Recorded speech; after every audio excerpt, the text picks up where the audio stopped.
स्वागत है आप सबका हमारे चैनल पर। श्री शिवाय नमस्तुभ्यम। कैसे हैं आप सब? आई होप आप सब बहुत ही अच्छे होंगे और अच्छा रहना भी चाहिए। देखिए, हम सभी को जैसे कि पता है 13 अप्रैल 2026 को क्या है, वरुथनी एकादशी। देखिए, ये एकादशी पूरे 151 साल बाद ऐसी दुर्लभ तिथि का संयोग हो रहा है। इस दिन कई सारे उत्तम और दुर्लभ संयोगों का निर्माण एक साथ हो रहा है। तो देखिए, वरुथनी एकादशी के दिन श्री हरि विष्णु, माता लक्ष्मी और माँ तुलसी की विशेष रूप से पूजा आराधना की जाती है। श्री हरि विष्णु को प्रसन्न करने के लिए कई सारे उपाय किए जाते हैं, उनकी पूजा आराधना की जाती है। उन्हें प्रसन्न करने के लिए कई सारे यत्न किए जाते हैं, जप किए जाते हैं, तप किए जाते हैं। और वैशाख का महीना तो श्री हरि विष्णु को प्रिय होता ही है। तो आप सभी लोगों को वैशाख के महीने में वरुथनी एकादशी के दिन आपको ये उपाय करने होंगे।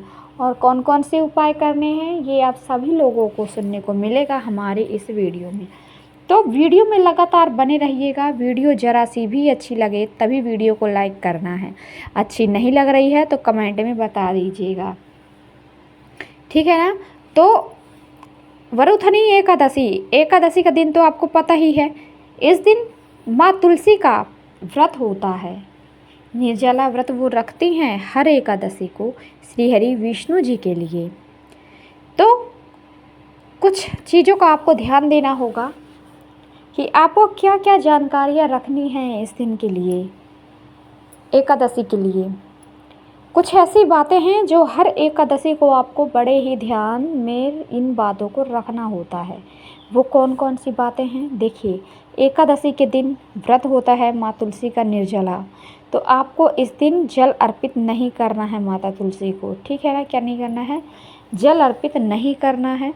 इस दिन आप धूप दीप जला सकते हो माता तुलसी को प्रसन्न करने के लिए। खासकर हल्दी वाले दीपक का उपाय तो आपको करना ही चाहिए एकादशी के दिन, क्योंकि एकादशी के दिन अगर आप भगवान विष्णु को प्रसन्न कर लेते हैं तो बहुत ज़्यादा वो प्रसन्न होते हैं आपसे। तो इस दिन अगर आपने माता तुलसी से जुड़े हुए उपाय किए तो माँ प्रसन्न होंगी और श्री हरि विष्णु जी भी आपसे प्रसन्न होंगे। तो क्या कर सकते हैं, क्या कर सकते हैं आप ध्यान से सुनिएगा। देखिए, एकादशी का दिन है तो आपको एकादशी के दिन माता तुलसी के कुछ पत्ते आपको अर्पित करने होते हैं श्री हरि विष्णु जी को। वो कौन से पत्ते हैं? तुलसी के 11 पत्ते आप अर्पित कर दीजिए। 11 नहीं मिल पा रहे हैं तो 7 अर्पित कर दीजिए, 5 अर्पित कर दीजिए, 3 अर्पित कर दीजिए। लेकिन लेकिन लेकिन तुलसी अर्पित करना बहुत ही शुभ माना गया है। श्री हरि विष्णु आपसे बहुत प्रसन्न होते हैं अगर आप श्री हरि विष्णु जी को तुलसी के पत्ते अर्पित कर देते हैं तो देखिए, एकादशी के दिन तो आपको ना तो किसी भी कोई भी प्रकार के पेड़ पौधों की पत्तियां तोड़नी होती हैं और ना ही पेड़ पौधों को तोड़ना होता है। तो आप सभी को ध्यान रखना है कि एकादशी के पहले दिन आपको यहाँ पर तुलसी के पत्ते एकत्र कर लेने हैं, जितने भी आपको अर्पित करने हों। अगर किसी कारणवश भूल हो गई है, आप नहीं तोड़ पाए हैं, आपको ये वीडियो लेट मिली है, तब आप इस वीडियो को आप इस वीडियो के माध्यम से देखिए, आप तुलसी के पौधे के पास जाओगे तो क्या देखोगे? वहाँ पर कुछ ना कुछ पत्तियाँ तो झड़ी हुई होंगी, है ना। तो उन पत्तियों को उठा लीजिए, साफ कर लीजिए, धो लीजिए, सुखा लीजिए और फिर इन पत्तियों के ऊपर गंगा जल का छिड़काव करना है। अब इसके बाद जितनी भी पत्तियां हैं तुलसी की, उन्हें एक प्लेट में रख लेना है एकत्र करके। हर तुलसी की पत्ती में पीले चंदन का तिलक करना है। पीले चंदन का तिलक कर दीजिए। इसके बाद उन पत्तियों को आपको अर्पित कर देना है, आपको अर्पित करना है श्री हरि विष्णु को। श्री हरि विष्णु जी को तुलसी की पत्तियां अर्पित करिए और आपकी जो भी मनोकामना है उसे पूरा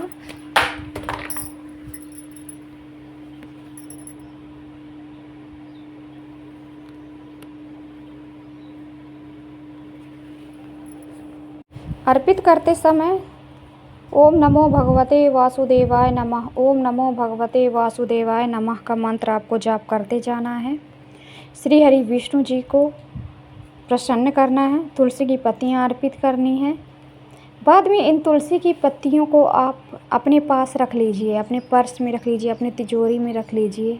बहुत ज़्यादा शुभ माना जाता है। इस एकादशी रख रहे हो तो अगली एकादशी तक रखे रहिए। इसके बाद अगली एकादशी आएगी तो फिर से यही करना है। पुरानी जो तुलसी की पत्तियां हैं उन्हें आप तुलसी की पेड़ के पास समर्पित कर दीजिए माता तुलसी को, या फिर गमले की मिट्टी के अंदर दबा दीजिए। नई तुलसी की पत्तियां आप फिर से इसी उपाय को करिए और अपने पास रख लीजिए। इस उपाय को अगर आप करते हैं लगातार तो फिर आपका पर्स कभी खाली नहीं रहता। आपके घर की तिजोरी हमेशा भरी रहती है और आपके घर में कभी भी धन की कमी नहीं होती। क्योंकि अगर आपने माता तुलसी को प्रसन्न किया, श्री हरि विष्णु प्रसन्न होंगे। श्री हरि विष्णु को प्रसन्न कर लिया तो माता लक्ष्मी तो आपसे प्रसन्न होंगी ही। तो ये जो बहुत छोटा सा उपाय है, बहुत प्यारा सा उपाय है, इस उपाय को आप करिएगा ज़रूर। आई होप अच्छे तरीके से समझ में आ गया होगा। कोई ऐसी बात है जो आपको समझ में नहीं आई है तो आप हमसे प्लीज़ पूछ सकते हैं, ठीक है? तो पूछ लीजिएगा ज़रूर। ये था हमारा पहला उपाय। हम बात करेंगे हमारे दूसरे उपाय के बारे में। देखिए, इस दिन तुलसी से जुड़े हुए उपाय आप करते हैं तो श्री हरि विष्णु बहुत प्रसन्न होते हैं। घर में धन की कमी चल रही है, धन आने के स्रोत जो हैं वो बंद होते चले जा रहे हैं। आपके पास दुकान है, बिजनेस है, वो ठप्प पड़ा है, दुकान में ग्राहकी नहीं चल रही है, तो इस उपाय को आप करिए ज़रूर। तो करना क्या है, आप लोगों को क्या करना है इस दिन, ताकि आपके दुकान की ग्राहकी लगातार चलती रहे और आपके घर में कभी भी धन की कमी ना हो। तो करना क्या है, आपको हल्दी वाले पानी का छिड़काव आपको अपने घर में करना है। तो करना क्या है, आपको 1 लोटा जल लेना है, शुद्ध जल आपको लेना है। इस लोटे वाले जल को लेकर जाना है अपने घर के मंदिर में।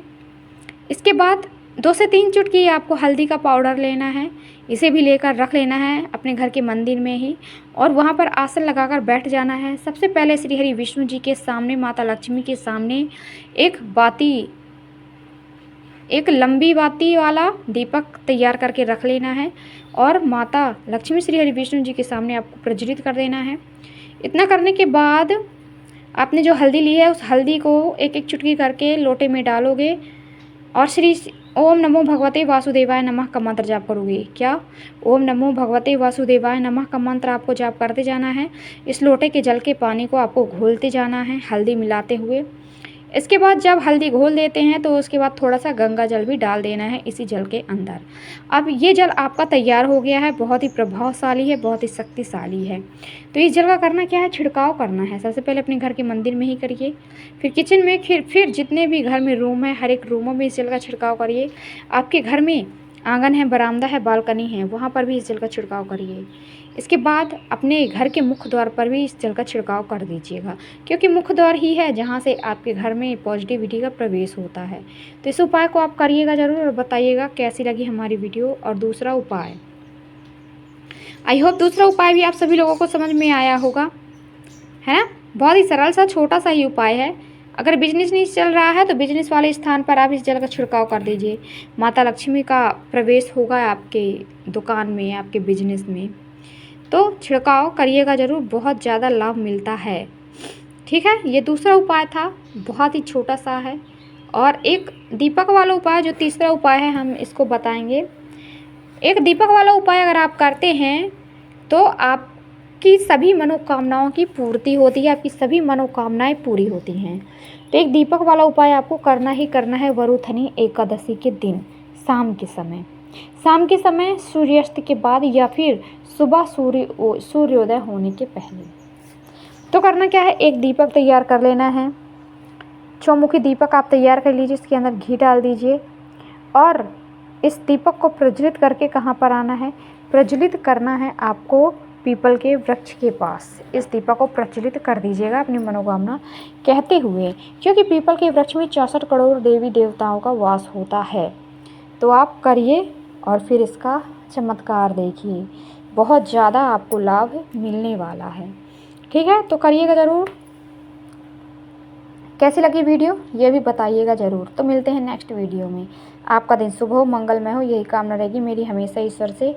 हर हर महादेव, जय शिव शंभू, जय हो भोलेनाथ की, जय हो माता लक्ष्मी की।